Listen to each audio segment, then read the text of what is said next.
کے نبی محمد صلی اللہ علیہ وسلم نے خود کیا بیان کیا ہے واحدہ کے بارے میں.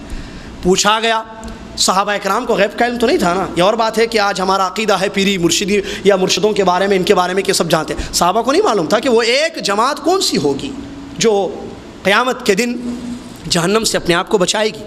ناجی نبی علیہ الصلوۃ والسلام سے سوال کیا گیا، من ہم یا رسول اللہ، اے اللہ کے نبی علیہ الصلوۃ والسلام وہ لوگ کون ہیں؟ مختلف روایتیں ہیں اس کے جواب میں. ایک میں آپ نے جماعت بیان کیا ہے، وہ ہم الجماع. اور ایک روایت جس کو میں نے شروع میں خطبہ مسنہ کے بعد آپ کے سامنے پیش کیا، اس میں نبی علیہ الصلوۃ والسلام نے ارشاد فرمایا، ہم ما انا علیہ اليوم و اصحابی، انڈرلائن اصحابی کو. وہ لوگ کون ہوں گے، کیسے ہوں گے؟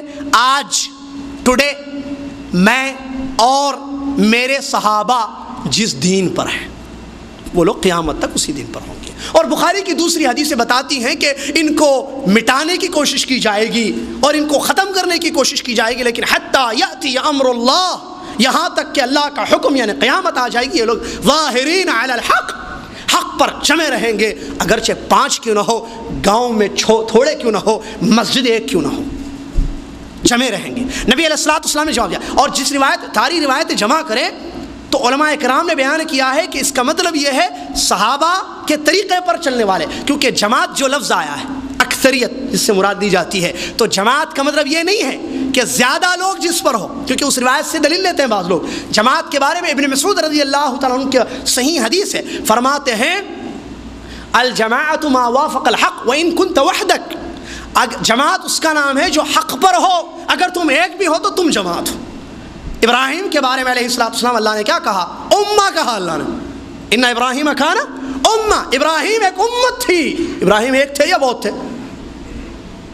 یہ بھی ذہن میں، ابراہیم ایک تھے یا زیادہ تھے؟ وہ ایک تھے، اور اللہ نے کہا امہ، اور ان کے علاوہ جتنے تھے سب مشرک تھے اس زمانے میں، ہے نا، ان کا باپ اور ان کی قوم کے سارے لوگ، ٹھیک ہے، جنہوں نے آگ میں پھینکا وغیرہ. تو جماعت کا مطلب یہ ہرگز نہ لیں کہ جو میجورٹی میں ہو، اکثریت میں ہو، نہیں. ابن مسعود رضی اللہ عنہ صحابی، یہاں بھی فہم السلف ہے، یہاں بھی صحابی سے سمجھنا ہے. اس حدیث کو بھی، جماعت کے لفظ کو بھی صحابی سے سمجھنا ہے. صحابی نے تفسیر کی، تشریح کی، ایکسپلین کیا، سمجھایا. ما وافق الحق، جو حق کے برابر ہو، اگر تم اکیلے ہو بستی میں. ابن مسعود کہتے ہیں وَإِن كُنْتَ وَحْدَكَ، اگر تم اکیلے ہو پورے شہر میں اور تم حق پر ہو تو تم جماعت ہو. تم کیا ہو؟ جماعت ہو. وہ سارے ہیں، میجورٹی میں ہیں اور شرک پر ہے، بدعات پر ہے. تو یہ مت سمجھنا کہ وہ لوگ حق پر ہیں، تم اکیلے ہو اور لوگ کہیں تم اکیلے کیسے ہو سکتے ہو حق پر. تو حق کا معیار میجورٹی نہیں ہے، تعداد نہیں ہے، یا یہ کہیں کہ حق پر کون ہے، اس کا معیار یا اس کو سمجھنا تعداد کو دیکھ کر نہیں ہے. یہ دیکھنا ہے کہ یہ لوگ یا یہ آدمی کا طریقہ کیا ہے، اس کا عقیدہ کیا ہے، اس کا منہج کیا ہے. اگر اس کا عقیدہ کتاب و سنت کی روشنی میں صحیح ہے، اس کا منہج صحابہ کا منہج ہے، یہ قرآن و حدیث کو صحابہ کے طریقے سے سمجھتا ہے، تو وہ اکیلا حق پر ہے اور وہ جماعت ہے، وہ امت ہے، وہ جماعت ہے اور امت ہے. اور دوسری روایت میں جو اللہ کے رسول نے ارشاد فرمایا، وہ لوگ آج میں اور میرے صحابہ جس طریقے پر ہیں قیامت تک اس طریقے پر وہ لوگ رہیں گے. اس سے معلوم ہوا صحابہ کے منہج کی اہمیت، صحابہ کے فہم کی اہمیت. کیونکہ نبی علیہ الصلوۃ والسلام نے بیان فرمایا ما انا علیہ اليوم، آج میں مدینہ میں، نبی صلی اللہ علیہ وسلم اليوم کہا آج. اب دیکھتے جائیں آج جتنی چیزیں بھی، پچھلے مہینے میلاد کا مسئلہ ہوا یا اسی مہینے تقریباً میلاد کا، تو نبی علیہ الصلوۃ والسلام کے زمانے میں رہا یہ اليوم کہا نا. اس ایک جماعت کے بارے میں کہا آج، تو وہ آج ہے یا اس زمانے کا آج تھا؟ نبی علیہ الصلوۃ والسلام نے عربی میں کہا نا آج، تو اس زمانے میں جو دین تھا وہ قیامت تک دین. جیسے امام مالک رحمۃ اللہ علیہ تقریباً، یا کسی سلف کا قول ہے زبردست قول، قیامت تک وہ دین نہیں ہو سکتا جو مدینہ میں نبی علیہ الصلوۃ والسلام کے زمانے میں دین نہیں تھا. اگرچہ دین سمجھ کر عمل کریں لوگ. تو اللہ کے نبی علیہ الصلوۃ والسلام نے ارشاد فرمایا وہ جماعت جو جہنم سے اپنے آپ کو بچائے گی، ناجی جماعت ہوگی، وہ کون لوگ ہیں؟ جو میرے اور میرے صحابہ میرے اور میرے صحابہ کے طریقے پر ہوں گے. اس سے صاف پتہ چلا صحابہ کا طریقہ، صحابہ کا منہج نجات کے لیے ضروری لازمی ہے. دوسری مشہور حدیث سنن نبی داؤد کی، اللہ کے نبی علیہ الصلوۃ والسلام نے ارشاد فرمایا، وصیت فرمائی، فَإِنَّهُ مَن يَعِشْ مِنْكُمْ بَعْدِي فَسَيَرَ اخْتِلَافًا كَثِيرًا، میرے بعد جو زندگی گزارے گا وہ دین میں بہت زیادہ اختلاف دیکھے گا۔ کیا کرنا ہے اختلاف دیکھیں تو؟ کوئی کہے کر سکتے، کوئی کہے نہیں کر سکتے، جائز ناجائز، حلال حرام، اختلافات۔ کیا کرو؟ نبی علیہ السلام اللہ رحم فرمائے، اللہ رحم فرمائے ہمارے نبی محمد صلی اللہ علیہ وسلم پر۔ نبی علیہ السلام نے جواب بھی دیا، علیکم بسنتی وسنت الخلفاء الراشدین المہدیین من بعدی تمسکوا بها وعضوا علیہا بالنواجذ۔ کیا کرنا؟ اختلاف دیکھو تو یہاں بھی دیکھیے صحابہ کے منہج کی اہمیت معلوم ہوتی ہے اس حدیث سے۔ فرمایا میرے اور میرے خلفاء جو ہدایت یافتہ ہیں ان کے طریقے کو لازم پکڑنا۔ تین عربی کے الفاظ، زبردست الفاظ۔ علیکم ایک، جس کا مطلب ہوتا ہے پکڑ کے رکھو راستے کو، میرے اور میرے صحابہ کے، کافی تھا نا۔ کیا فرمایا؟ تمسکو، پکڑو اس کو مضبوطی، عضوا علیہا بالنواجذ، جبڑوں سے اس کو دبا کے رکھو۔ اللہ اکبر، اختلافی دور، تین عربی کے الگ الگ ورڈز۔ علیکم مشہور ہے، علیکم بالسنہ یا جماعہ، اے لوگو سنت پر عمل کرو۔ علیکم کا مطلب الزمو، لازم پکڑو۔ تمسکو، پکڑ کے رکھو۔ اب اردو میں ٹرانسلیشن کرتے جائیے آپ۔ عضوا علیہا بالنواجذ، نواجذ جبڑوں کو کہتے ہیں۔ جبڑوں کو یوز کب کیا جاتا ہے؟ جب کسی چیز کو مضبوطی سے پکڑنا ہو تو جبڑے یوز کیے جاتے ہیں، ہے نا؟ تو نبی علیہ السلام نے نواجذ کا لفظ استعمال کیا ہے۔ اختلافی دور میں جب اختلافات ہونے لگے تو میرے اور میرے صحابہ کے طریقے کو مضبوطی سے تھامے رکھنا، کہ دنیا روٹھ جائے اور دنیا ناراض ہو جائے، دنیا کچھ بھی کہنے لگے، نبی اور صلی اللہ علیہ وسلم اور ان کے صحابہ کا راستہ نہیں چھوڑیں گے، فہم کو نہیں چھوڑیں گے، منہج صحابہ کو ترک نہیں کریں گے۔ نبی علیہ السلام کی پیشن گوئی ہے، لہٰذا یہ حدیث نبی علیہ السلام نے جو بیان فرمایا اس میں حل ہے اور اس میں جواب ہے اس سوال کا کہ قرآن اور حدیث کو ہم کیسے سمجھیں، نبی محمد مصطفیٰ صلی اللہ علیہ وسلم کے طریقے سے سمجھیں۔ آئیے تیسری بخاری کی ایک حدیث مثال کے طور پر پیش کروں تاکہ اچھی طریقے سے فہم السلف کی اہمیت معلوم ہو جائے۔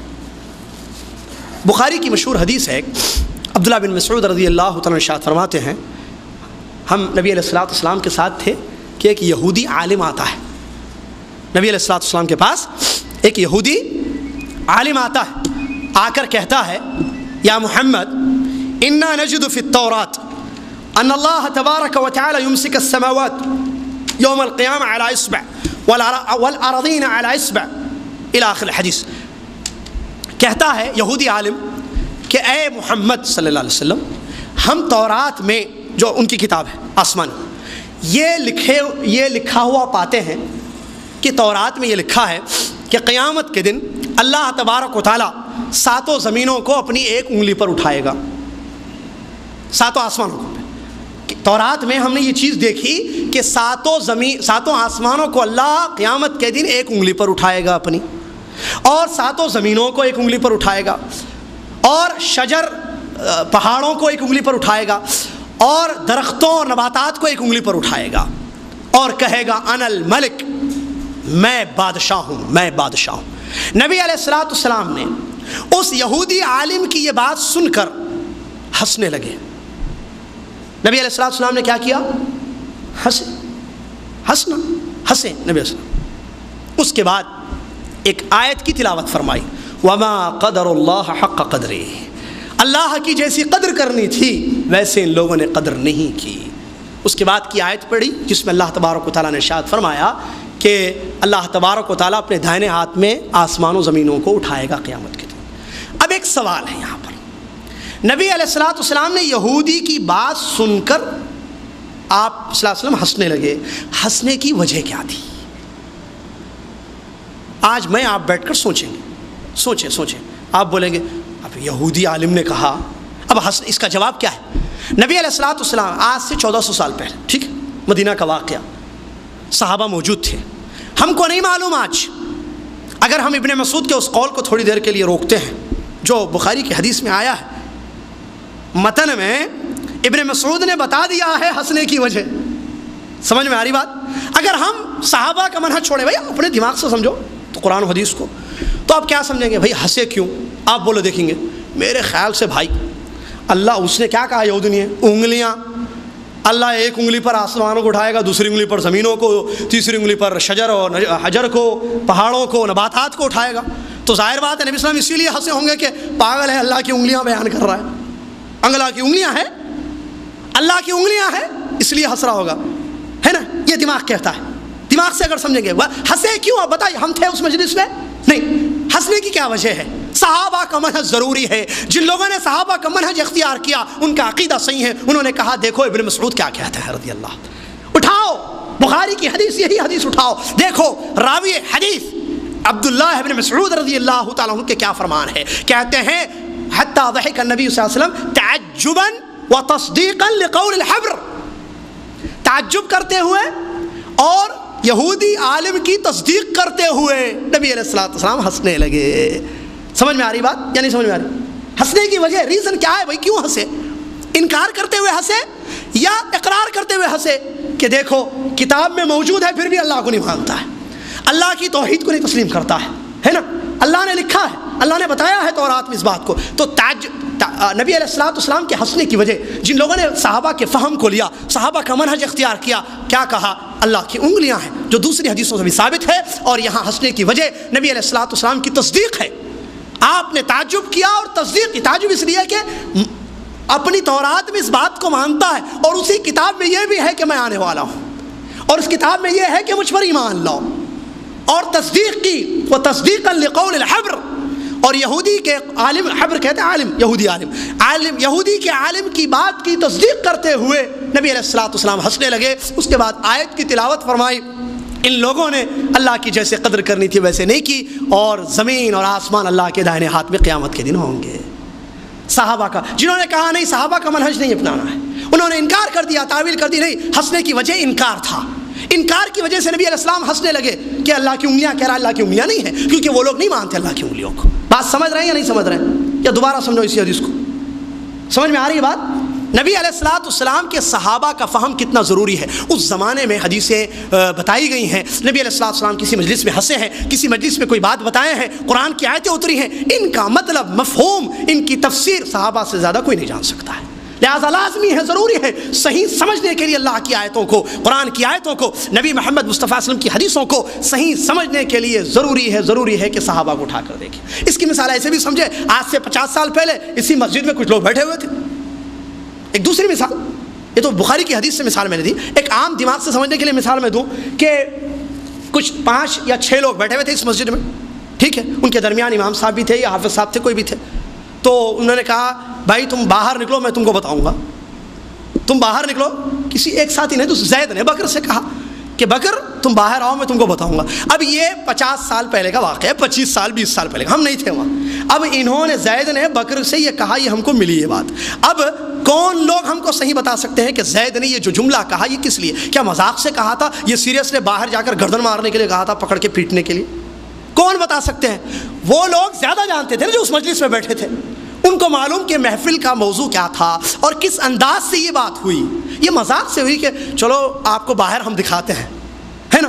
تو مسئلہ یہ ہے کہ صحابہ کا فہم ضروری ہے، ورنہ حدیثوں کو صحیح نہیں سمجھ سکتے ہیں، قرآن کی آیتوں کی صحیح تفسیر نہیں لے سکتے ہیں. آج نتیجہ دیکھیے برادران اسلام، اللہ کے نبی علیہ الصلوۃ والسلام نے پابند کیا تھا صحابہ کی اتباع کا، صحابہ کے فہم کا. اللہ نے پابند کیا. جب لوگوں نے اس کو تھامے رکھا، تابعین، تبع تابعین اور بعد کے لوگوں نے جب تک فہم السلف کو سمجھا، فہم السلف کے مطابق قرآن و حدیث کو سمجھنے لگے، صحابہ کا منہج اختیار کیا، وہ لوگ عقائد میں بھی صراط مستقیم پر رہے، معاملات میں بھی سیدھے رہے اور عبادتوں میں بھی سیدھے رہے. لیکن جہاں جس وقت فہم السلف چھوڑا گیا اور رائے پر عمل کیا گیا، دماغوں سے قرآن کی آیتوں کی تفسیر لی جانے لگی اور نبی علیہ الصلوۃ والسلام کی احادیث کا مفہوم اپنی طرف سے نکالا جانے لگا، اور اسی طریقے سے نبی علیہ الصلوۃ والسلام کے صحابہ کے منہج کو چھوڑ کر منمانی طور پر قرآن و حدیث سے کھلواڑ کیا گیا. دیکھیے کیسے خطرناک گمراہیاں ہوئیں. قدریہ پیدا ہوئے، مرجیہ پیدا ہوئے، اشعری فرقہ، اشعری عقیدہ آیا، ماتوریدی عقیدہ آیا، معتزلہ آئے، جہمیہ آئے. یہ سب کیوں آئے؟ کسی نے اللہ کی تقدیر کا انکار کیا، کہا کہ نہیں، کیا مانیں گے؟ قدریہ فرقہ اللہ کی تقدیر کا انکار کرتا ہے. کوئی دوسرا فرقہ آیا جس نے جو ہے معتزلہ، جس نے نبی اللہ تبارک و تعالیٰ کے صفات کا انکار کیا، کہا کہ نہیں، اللہ سنتا نہیں ہے، اللہ کے ہاتھ نہیں ہے، اللہ کا چہرہ نہیں ہے، اللہ اترتا نہیں ہے آسمان دنیا پر، اس کی رحمت قریب آتی ہے، وغیرہ وغیرہ. تو صحابہ کا منہج چھوڑنے کی وجہ سے یہ فرقے دنیا میں پیدا ہوئے.